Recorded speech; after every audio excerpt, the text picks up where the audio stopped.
और जंग से जुड़ी एक बड़ी खबर, इस वक्त की अपडेट आपको बता दें। कतर में अमेरिकी ठिकानों पर ईरान ने जोरदार हमला बोला है।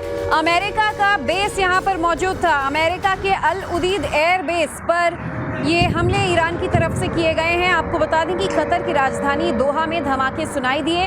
अमेरिकी बेस पर 10 बैलिस्टिक मिसाइल दागी गई हैं।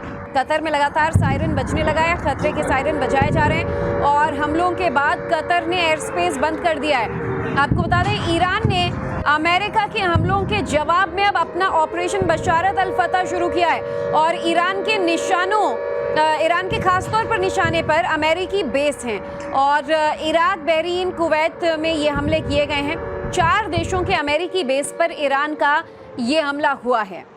ज्यादा जानकारी के लिए हम बातचीत करेंगे हमारे सहयोगी इजराइल से, तेल अवीव से प्रियांक त्रिपाठी जुड़ चुके हैं। प्रियांक, सबसे पहले तो यही कि क्या टारगेट सिर्फ ईरान के द्वारा अमेरिकी बेस थे और क्या हमला वहीं पर हुआ है, सिविलियन नुकसान हुआ है, क्या कुछ अपडेट्स इस पूरे रिटेलिएशन को लेकर?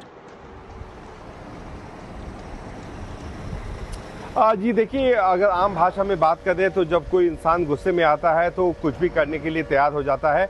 यही वो हरकत अब ईरान ने की है और जिस तरीके से उसने यूनाइटेड स्टेट्स से वापस पंगा लेने की कोशिश की है, तो इन हालातों में स्थिति आगे क्या बनेगी ये देखने वाली बात है। वहीं इस एयरबेस की अगर हम बात करें तो यहाँ पे काफ़ी ज़्यादा यूएस के एयरक्राफ्ट मौजूद हैं जिनको टारगेट बनाते हुए ईरान ने अब बैलिस्टिक मिसाइलों के ज़रिए यहाँ पे हमला किया है और स्टेटमेंट भी आ गया है वहाँ की सरकार की तरफ से कि वो इस तरीके के हमले की निंदा करते हैं। लेकिन आप देखें, मिडिल ईस्ट में जिस तरीके से ईरान एक एक करके अलग थलग होता नजर आ रहा है, वो अकेले इस पूरी जंग को लड़ रहा है, उस हालात में क्या चीज़ें आगे बढ़ेंगी ये काफ़ी ज़्यादा महत्वपूर्ण है। अगर हम डोनाल्ड ट्रंप की बात करें तो उन्होंने साफ तौर से इस न्यूक्लियर बेस पे हमले के बाद जो ईरान में हुआ B-2 बॉम्बर्स के द्वारा, उसके बाद साफ तौर से कह दिया था कि अब मैं इस तरीके की चीज़ों को बिल्कुल बर्दाश्त नहीं करूँगा और अमेरिका अगर रिटेलिएटरी कोई अटैक होता है तो उसको भी काफ़ी ज़्यादा कड़े रूप से देखेगा।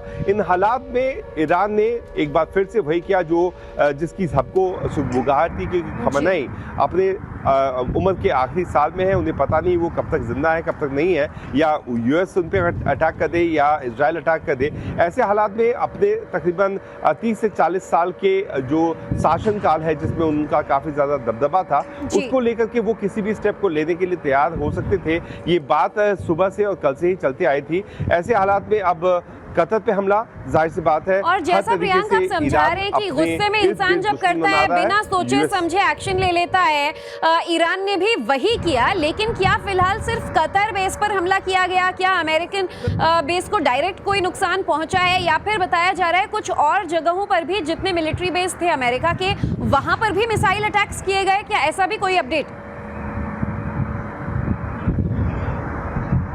जी, कतर का ये अल बशत एयरबेस वो एयरबेस है जहाँ पे संयुक्त रूप से कतर और यूनाइटेड स्टेट्स के एयरक्राफ्ट स्टेशन रहते हैं, क्योंकि यूएस की एक नीति है कि वो मिडिल ईस्ट में अब अपनी काफ़ी ज़्यादा पकड़ बनाने की कोशिश कर रहा है। इसलिए आपने देखा इजराइल का भी समर्थन यूएस ने अपने एक बड़े ही डिप्लोमेटिक और एक बड़े ही बिजनेस स्टैंडर्ड को लेते हुए किया था। अब इजराइल की तरफ से जो बार बार गोला मिसाइल्स के अटैक हो रहे हैं, ईरान की तरफ वही ईरान भी रिटेलिएटरी अटैक कर रहा है, ये सारी चीज़ें चलते रहेंगी। लेकिन इजराइल से लड़ाई लड़ने के लिए ईरान को तकरीबन 2000 किलोमीटर का फासला तय करना पड़ता है उन मिसाइलों को, प्लस इजराइल के पास एयर डिफेंस सिस्टम भी है। अब इजराइल में जो यूएस के एयरक्राफ्ट यहाँ पे मौजूद नहीं है, इसीलिए शायद ईरान ने ये सोचा कि बेहतर ये होगा कि कतर जिस एयरबेस पे यूएस के एयरक्राफ्ट है वहाँ पे हमला किया जा सके। अब देखने वाली बात होगी कि यूएस कैसे इसका पूरा रिटेलिएशन देता है, यानी कैसे इस पूरी कार्रवाई का जवाब देता है। तरफ से भी बयान जारी किए गए थे कि तमाम हालात पर नजर लगातार खुद वहाँ के राष्ट्रपति बनाए हुए हैं, मीटिंग्स चल रही हैं। बने रहेगा प्रियांक, कुछ और अपडेट जरा दर्शकों को दे देते हैं। इस बीच ईरान की तेहरान में भी इजराइल का पलटवार हुआ है। तेहरान में आपको बता दें कि इजराइल ने जबरदस्त बमबारी की है और ट्रंप वॉर रूम में लगातार इस पूरे सिचुएशन को मॉनिटर कर रहे हैं। अमेरिका इजराइल एयरफोर्स एक्शन के लिए तैयार है, तो दोनों ही मुल्कों के द्वारा ये भी कह दिया गया है कि अब कोई भी रिटेलिएशन ईरान की तरफ से होता है तो बख्शा नहीं जाएगा। हम पीस चाहते हैं, लेकिन अगर ईरान को ये नहीं चाहिए तो उसके लिए हम हर सिचुएशन से डील करने के लिए तैयार हैं। और इस बीच भारत द्वारा एक एडवाइजरी जारी की गई है कतर में इंडियन एम्बेसी की एडवाइजरी जारी की गई है। लोगों से उनके घरों में रहने की अपील की गई है और निर्देश जारी किया गया है कि जितने भी भारतीय वहां हैं वो घर से ना निकलें, शांत रहें और निर्देशों का पालन करें। इंडियन एम्बेसी द्वारा कतर में रह रहे भारतीयों के लिए ये अपील जो है वो जारी की गई है। भारतीय दूतावास अपडेट लगातार जारी करता रहेगा। आपको बता दें, कतर में इंडियन एम्बेसी द्वारा ये एडवाइजरी जारी की गई है और लोगों से घरों में रहने के निर्देश जारी किए गए हैं। लोगों से शांत रहने की, पैनिक न करने की गुजारिश की गई है और तमाम निर्देशों का पालन करने के लिए कहा गया है।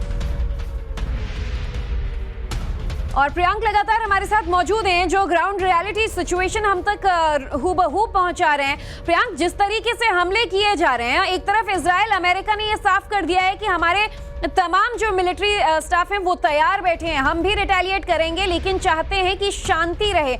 मगर ईरान ने दूसरी तरफ कह दिया है अब समझौता नहीं होगा, बातचीत की कोई गुंजाइश नहीं है, और दूसरी तरफ मिसाइल अटैक्स भी शुरू कर ही दिए हैं।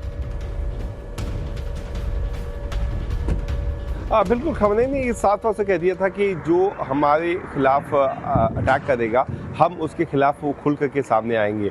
अब ऐसे हालात में हमें देखना होगा कि चूंकि हमें पता है कतर में इजराइल के तरीके से वो एयर डिफेंस सिस्टम नहीं है, जैसे छोटे मिसाइलों के लिए यहाँ पे जो एयर डिफेंस सिस्टम था वो बिल्कुल नाकामयाब हो गया। इसलिए थ्रॉट जो यूएस का एयर डिफेंस सिस्टम है उसका इस्तेमाल किया जा रहा था ताकि इसको सलीके से रोका जा सके। कतर में है कुछ एयर डिफेंस सिस्टम, लेकिन वो चूंकि कतर लड़ाई के लिए हमेशा तैयार नहीं रहता जिस तरीके से इजराइल और ईरान रहते हैं, तो वहां पे उतनी ज्यादा डिफेंस बजट पे भी तवज्जो नहीं दी जाती है और वो बिल्कुल पूरी तरीके से यूनाइटेड स्टेट्स की मदद पे निर्भर करता है। अब देखने वाली बात ये होगी कि क्या अगर कतर जो कि यूएस का साथ दे रहा था उसके लिए उस पर अटैक होता है तो यूनाइटेड स्टेट्स इस पूरे मुद्दे को किस तरीके से लेके आगे जाता है, क्या यूएस की स्ट्रैटेजी होती है, कितनी ज्यादा जहाज भेजा जाते हैं, क्योंकि मिडिल ईस्ट में हमने जो देखा पिछले 2-3 हफ्तों से काफी ज्यादा डेवलपमेंट्स हो रही हैं। यूएस की जो वॉरशिप्स हैं वो भी यहाँ मौजूद हैं, फाइटर जेट भी मौजूद हैं। अब जब इस तरीके से कतर पे खुलेआम खुल करके ईरान ने हमला कर दिया है तो जाहिर सी बात है यूएस तो रुकेगा नहीं, बिल्कुल नहीं। और देखिए इस पूरे एक्शन पर वॉर रूम में नजर भी बनाए हुए हैं। प्रियांक, कुछ तस्वीरें भी आ रही हैं, सिर्फ कतर में नहीं 4 देशों में बताया जा रहा है अमेरिकी मिलिट्री बेस पर ईरान की तरफ से ये बड़े हमले किए गए। लेकिन कतर से जरा तस्वीरें हम अपने दर्शकों को पहले दिखा देते हैं। इन तस्वीरों को आप देखें, ये तस्वीर जैसे ही मिसाइल अटैक होता है जोरदार आवाज आती है। एक मॉलनुमा बिल्डिंग्स यहाँ पर जो नजर आ रही है उसके बाहर मौजूद लोगों में भगदड़ मच जाती है, चीख पुकार मच गई। जो लोग फोन पर बात कर रहे हैं वो हैरान परेशान अपने फोन छोड़कर भागते नजर आ रहे हैं।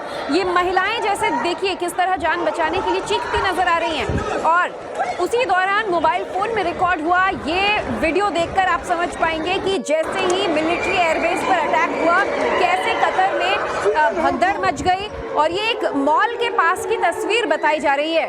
हालांकि जैसा प्रियांक भी बता रहे थे कि एयर डिफेंस सिस्टम फिलहाल कतर के पास है, लेकिन उतने सुचारू रूप से वो एक्टिव नहीं है कि जंग के लिए तैयार बैठा हो। और ऐसे में जैसे ही मिसाइल अटैक हुआ चारों तरफ सायरन बजने लगे और लोग अपनी जान बचाने के लिए भागने लगे।